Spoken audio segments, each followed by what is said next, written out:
Get me that signal. We need more power.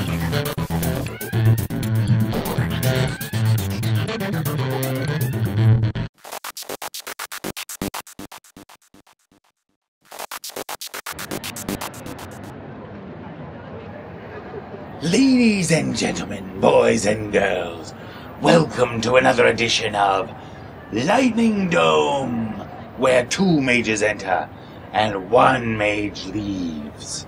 2 mages enter, 1 mage leaves. 2 mages enter, 1 mage leaves. Listen all, this is the truth of it. Fighting leads to killing, and killing gets to warring. And that was darn near the death of us all. Look at us now, busted up, and everyone talking about hard rain. But we learned, by the dust of them all, we learned. Now, when wizards get to fighting, it happens here. And it finishes here. 2 mages enter, 1 mage leaves. 2 mages enter, 1 mage leaves. 2 mages enter, 1 mage leaves. In this battle, this Mage War, there are no rules. If a wizard pulls out a lightning blast, then the Beastmaster might summon an attacking bear.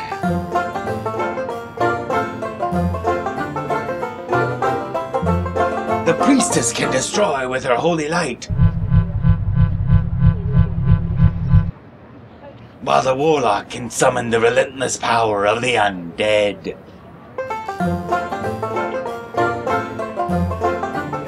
Yes, well, no matter what battle you might face, it'll happen here in the Lightning Dome.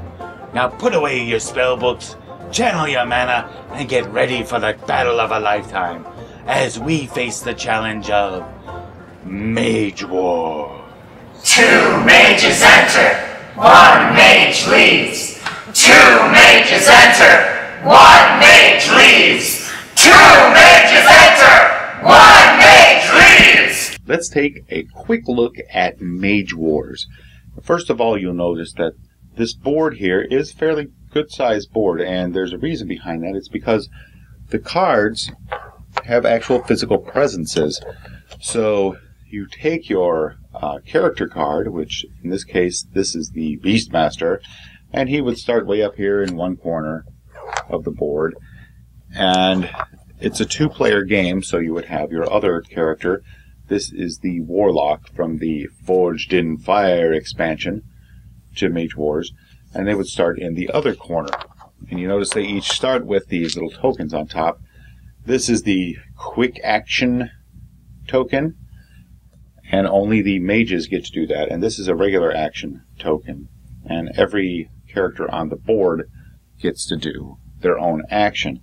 Now, along with the Beastmaster and Warlock cards, they also have their little description cards, which say how many points they get in their spell book, how many life points they start with, how much channeling they get to do, and how much armor that they have when they start the game. And this is also their special abilities down here.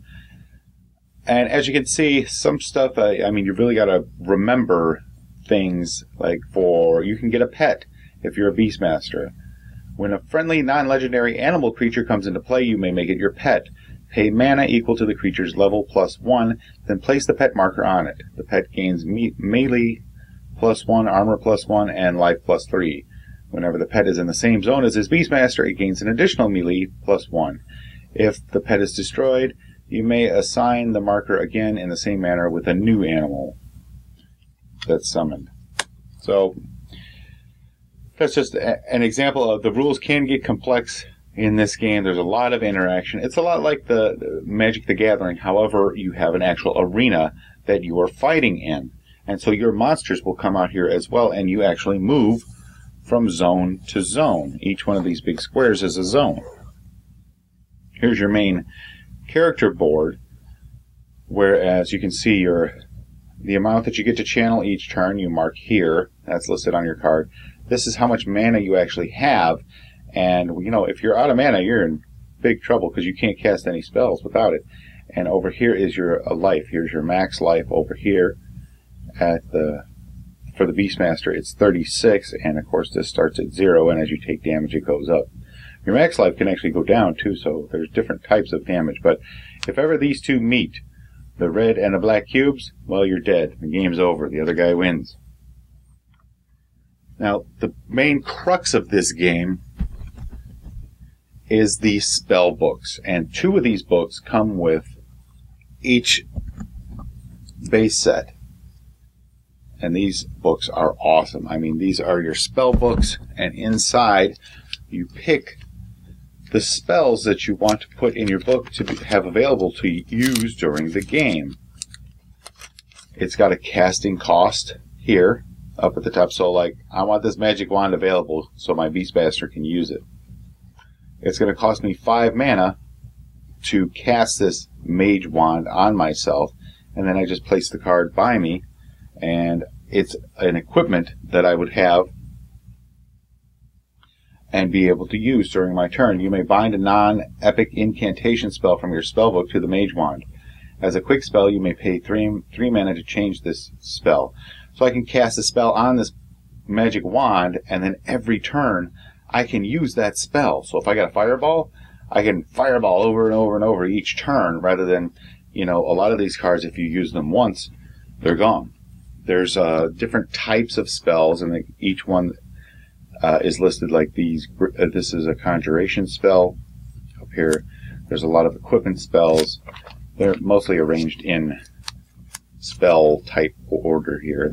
These are the conjurations.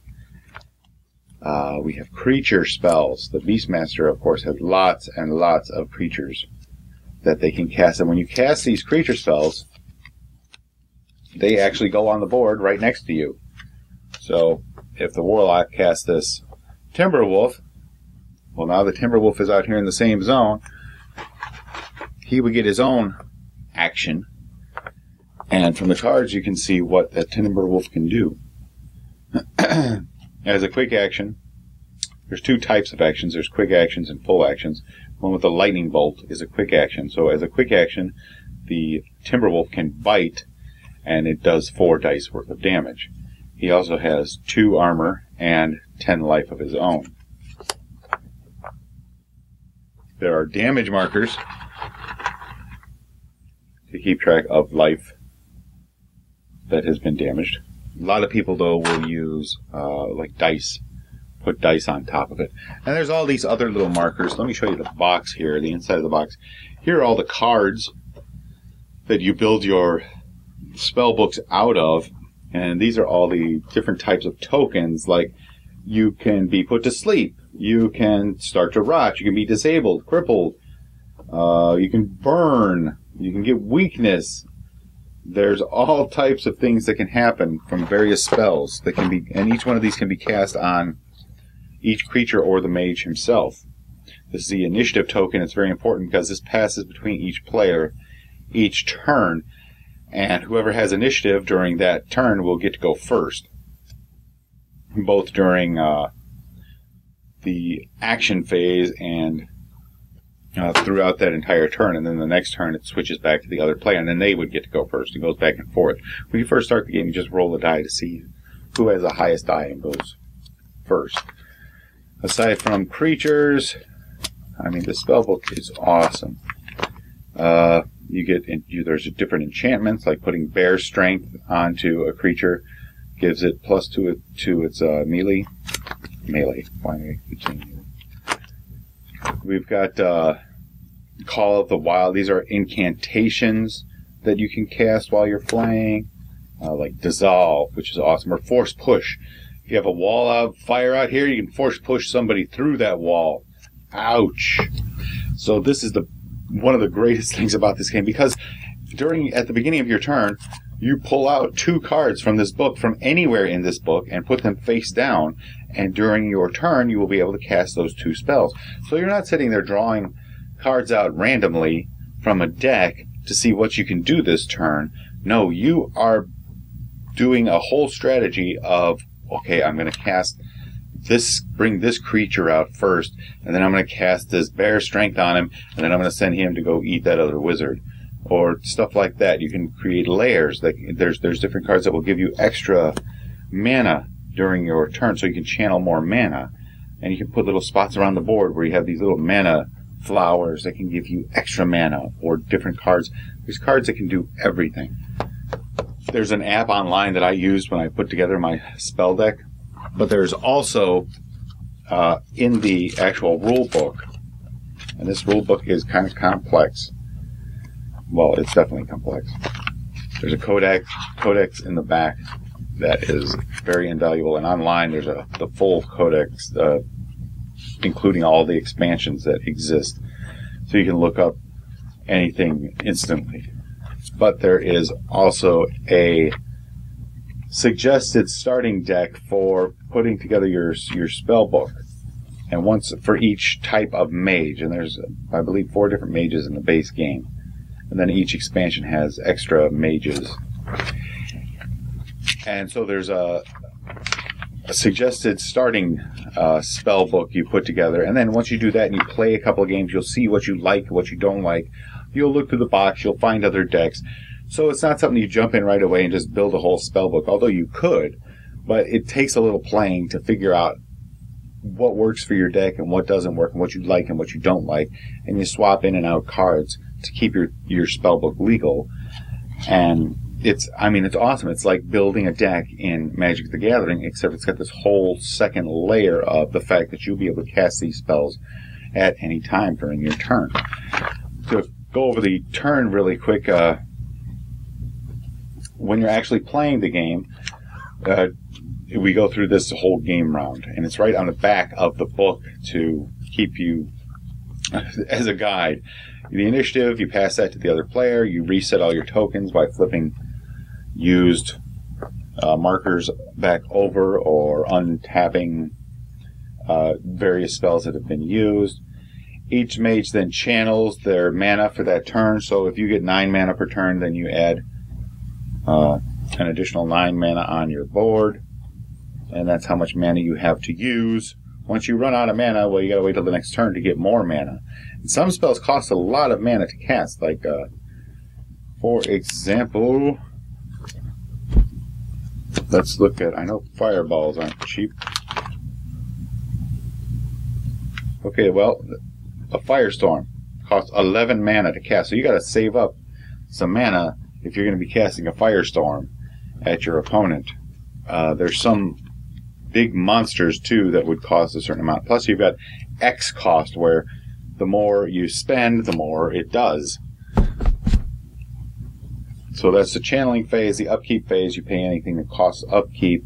There's some spells or conditions that take effect during this phase. The planning phase, that's when you pull out 2 spells from your book.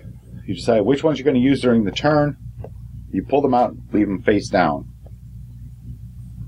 Deployment phase, you also may cast spells from spawn points. You can have spawn points that appear, not appear, but you cast during the game, and certain things can happen during the deployment phase for those, like they'll earn mana, or they'll be able to spawn some kind of creature.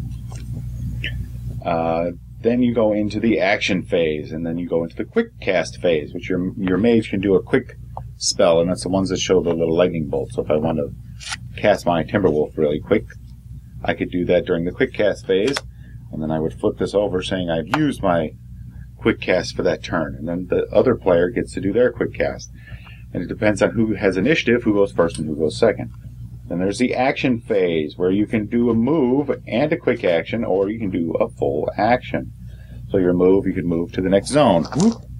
Not diagonally, of course, if you'd like. And then you could do a quick action, and then that would take up this mage's full action. Or the Timberwolf, here, he could move and then do a quick attack. So he has the ability to move and then attack, because his attack is only a quick action. Then there's the final quick cast phase, and that is if you haven't used your quick cast already, then your mage can do a quick spell at that point. You're going to be putting out different creatures and monsters. You're going to be sending out all kinds of different things towards the other mage. They're going to take damage, you're going to take damage, and eventually one of you is going to be killed. And then the game ends. This is an awesome game. There's a lot to it. There is a series of videos out on YouTube by Arcane Wonders that will show you how a game is being played in the correct way. I highly suggest looking at them. I had to learn Mage Wars by having someone else teach it to me because it was really hard for me to learn it from the rule book. But once I did, I was like, oh, this is the most awesome game I have played in a long time. And I'm really addicted to Mage Wars now. Great game from Arcane Wonders. Okay, I'm gonna say it, because this is how the game was described to me. If Magic the Gathering and Warhammer 40k had a baby, it would be Mage Wars. And it's true to a certain extent. It reminds me a lot of Magic the Gathering, including the whole deck-building aspect. But there are two important differences. First off, the spellbook. This is the coolest part of the entire game. You actually build your own spellbook using a point system based upon the mage you're using. Different spell types have different costs, depending on whether you're using a beastmaster, a warlock, a wizard, or whatever. You select the spells for your book, and these spells are available to you at any time. There is no random deck to pull spells out of. You decide which spells to cast, and you cast them. That's it. Building a spellbook seems daunting at first, but if you start with one of the recommended decks, you'll be tweaking it after a game or two, and you'll be testing out your own book after a few more games. Secondly, your wizard has a physical presence in the game. Unlike Magic, your mage has his own card and can take damage. You can catch a mage on fire, cause him to rot, or poison him. The mage is there on the board and can attack or run away quickly if you so choose. Each creature you summon also gets their own actions, so you're not limited to a single attack each turn. Send your wolf in, then your demon, and then follow up with a fireball if you want. That's why this is a card game that also needs a board. Spells have line of sight and range, so you need to be near your opponent or his minions, or be adept at setting traps for them. Or you might just want to pull them through a wall of fire, which is always fun. All of this meshes together to make a truly awesome game. The only randomness is the amount of damage that you deal when you attack. Aside from that, it's one player trying to out-strategize the other player, and it's really a lot of fun. There is a downside. The rule book is huge, and there are tons of little rules that they're impossible to remember. The back of the rulebook contains the codex, which you will refer to constantly to remember the nuances of certain rules, like flying creatures flying over walls, or traits of living creatures, or one of 1,000 other rules. Gameplay is deep and rich with many possibilities, but this can leave you scratching your head sometimes and looking through the book. It is far easier to learn this game by watching someone else play it, or having someone teach the game to you. This is the route I had to take, because I just couldn't figure it out from reading the rules alone. Now, Arcane Wonders actually has a 5-part series on YouTube that teaches you the game by showing you a walkthrough of the first 5 turns of a game. I highly recommend these videos and suggest you try playing through it yourself for your very first game. The rules include an apprentice mode, which gives you a lot of the basics, but it is a bit easier to learn and uses a smaller version of the board. There's nothing worse than getting trapped in a game where one mage is attacking the other, and the other one just keeps running away because there's so much space. In this way, games might last longer than you really want, but if you have 2 experienced mages, you can generally avoid a stalemate. If you're looking to limit the length of your game, I would suggest setting a turn limit, and the mage with the most health at the end of that number of turns is the winner. That's an easy way to keep your games from going on for too long. Since this is a skill and strategy-based game, rather than just random luck, More experienced players will easily smoke a novice player. Since this is true of most strategy games, I see this as a positive and not a negative.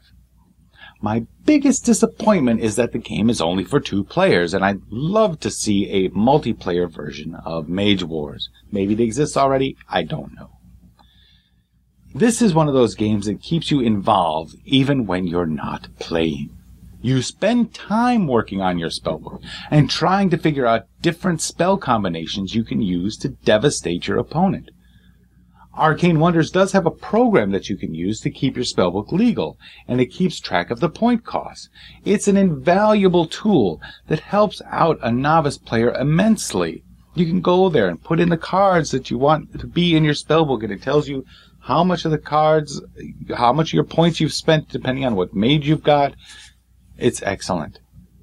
Now, Mage Wars is a tough game to learn, and it will take some effort to master, but if you do, you will be rewarded with a fun and exciting gaming experience that you will love. You'll find yourself seeking out other players because you'll want to try out your spellbooks on as many different other spellbooks as you can. If you're a fan of Magic the Gathering and you're a person who enjoys putting the time in to master a particular game, then Mage Wars is the game for you. If you prefer games that are easier to learn and don't want to have to think about a game after it's over, then you might not enjoy Mage Wars. For me, this game is top-notch, and I hear there are a lot of good things coming in the future for Mage Wars in 2015, and I can't wait to see what happens. Thank you for joining me in this review of Mage Wars from Arcane Wonders. Let me know if you found this review helpful by leaving a comment or sending me an email at elliot_miller@voiceofe.com. Make sure to subscribe to the Voice of E channel on YouTube, as I'll have a lot more thematic game reviews and board game giveaways, and you won't want to miss any of them. Please tell your friends to check out the Voice of E, and hopefully they'll subscribe too. Thanks again, and until next time, Get me that signal. We need more power. keep your mind free.